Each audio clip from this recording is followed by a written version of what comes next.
Nah, jadi Tuhan membersihkan gerejanya, sarana yang pertama itu menggunakan air. Ya, dia pakai air itu untuk membersihkan gerejanya.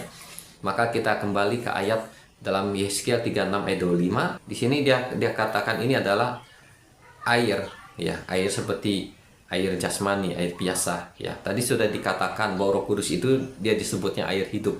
Ya, air jernih yang akan mentahirkan kamu, ini berbicara tentang kuasa darah Yesus. Ya, kuasa darah Yesus itu nomor satu. Terus yang kedua, kuasa darah Yesus yang bekerja melalui perantara air. Ya, melalui perantara air, yaitu contoh baptisan. Ya, baptisan air atau juga disebut baptisan selam. Nah, jadi di baptisan air, di baptisan selam ada kuasa darah Yesus yang bisa menyucikan manusia. Baptisan air itu hanya satu kali saja dalam kehidupan orang yang percaya. Nah, jadi yang nomor dua, Tuhan membersihkan gerejanya. Yang kedua, yang seringkali disebut ada istilah namanya pelayanan pentahiran. Nah, jadi pelayanan pentahiran inilah untuk membersihkan gerejanya, menguduskan gerejanya, ya, menggunakan air seperti baptisan air. Nah, jadi pelayanan pentahiran ini seperti orang mandi, dia bisa berkali-kali. Ya, jadi pelayanan pentahiran berfungsi untuk membersihkan, ya, darah Yesus membersihkan dari ikatan dosa, ya, dari hal najis, dari kutuk-kutuk, ya, kutuk nenek moyang, dari kuasa jahat, roh jahat yang mengikat, yang mengganggu, dari sakit penyakit juga yang mengikat, yang mengganggu di tubuh, ya. Nah, itu dilakukan oleh nomor dua tadi yang punya namanya pelayanan pentahiran.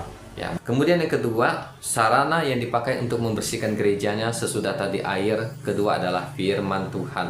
Nah, jadi kalau ada orang dia ditahirkan melalui pelayanan pentahiran hanya sampai di situ saja, itu sudah bagus, tetapi itu masih kurang. Nah, jadi dengan ada pentahiran, baptisan, pentahiran, dan ada firman Tuhan, maka dia akan sempurna. Ya, jadi firman Tuhan punya kuasa untuk membersihkan kita, ya. Nah, tapi bukan membersihkan tubuh jasmani. Ya, kalau tubuh jasmani dibersihkan dengan cara kita mandi pakai air. Ya. Jadi firman Tuhan membersihkan apa? Ya, yaitu membersihkan pikiran kita, jiwa kita. Ya, nah, jadi dalam Ibrani pasal 4 dikatakan firman Tuhan itu seperti pedang bermata dua. Dia bisa memisahkan jiwa dan roh, sendi dan sumsum. Ya, dia bisa mengenal pikiran dan niat hati kita. Nah, jadi firman Tuhan, ya, dia bisa bekerja sampai ke jiwa kita, ya, sampai ke pikiran kita, sampai ke hati kita. Firman itu bisa membersihkan pikiran kita. Ada pikiran yang kotor, ada pikiran yang najis, ada pikiran yang jahat, ada pikiran yang sesat, ada pikiran yang bodoh-bodoh, ada pikiran yang ngaco-ngaco, ya. Itu firman Tuhan bisa bekerja. Ya, kuasa firman Allah bisa bekerja, bisa membersihkan, bisa membetulkan, ya, pikiran kita, ya, cara berpikir kita. Nah, itu adalah kuasa dari firman Allah. Ya, dalam Injil Yohanes pasal 17 ayat 17 dikatakan, kuduskanlah mereka dalam kebenaran.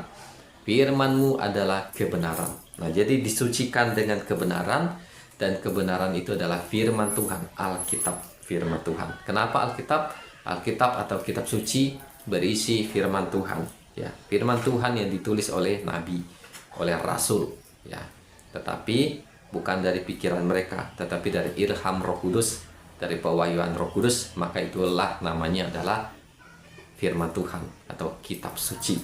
Nah, jadi firman Tuhan ini harus kita baca setiap hari, ya, supaya selain untuk membersihkan pikiran kita, firman Tuhan itu juga sebagai makanan rohani. Ya, dalam Matius pasal 4 ayat 4 dikatakan, manusia hidup bukan dari roti saja, tetapi dari setiap firman yang keluar dari mulut Allah. Seperti manusia tidak makan dia jadi lemah, demikian juga kalau kita tidak baca firman Tuhan, kita kurang firman Tuhan, kita akan jadi lemah. Lemah imannya, lemah rohnya. Ya, ketika kita lemah, maka kita bisa diganggu oleh setan, ya, bisa digoda oleh setan, bisa dijatuhkan oleh setan. Kenapa? Karena imannya lemah. Kenapa imannya lemah? Karena firman Tuhan sudah berkurang, atau mungkin juga sudah tidak ada firman Tuhan lagi di dalam dirinya. Kan itu kita perlu baca firman Tuhan, dan firman Tuhan itu perlu kita renungkan, atau yang disebut dengan meditasi, meditation, ya, meditasi, ya. Meditasi maksudnya dalam Yosua 1 ayat 8 itu namanya meditate, yaitu merenungkan firman Tuhan, meditate, atau boleh disebut meditasi, ya. Nah, yaitu merenungkan firman Tuhan. Nah, jadi meditasi di sini bukan berarti seperti orang kebatinan, ya, kayak bertapa, bersemedi, ya. Yang dimaksud adalah yaitu merenungkan firman Tuhan. Nah, ketika kita baca firman Tuhan, kita pelajari, kita renungkan, ya. Kita meresapi firman Tuhan itu. Nah, itu arti dari kata meditate atau meditasi, ya, merenungkan firman Tuhan. Nah, ketika firman Tuhan itu kita renungkan, maka kuasa firman Tuhan itu akan bekerja di dalam diri kita, memberikan kekuatan, menyucikan, membersihkan kita, ya, bahkan, ya, memberikan hikmat, akal budi buat kita. Nah, jadi firman Tuhan dapat memberikan hikmat, akal budi, kebijaksanaan bagi kita, supaya kita menjadi orang yang pintar, orang yang bijaksana, ya. Jangan menjadi orang yang bodoh, ya. Jangan menjadi orang yang bebal, ya. Tetapi menjadi orang yang bijaksana.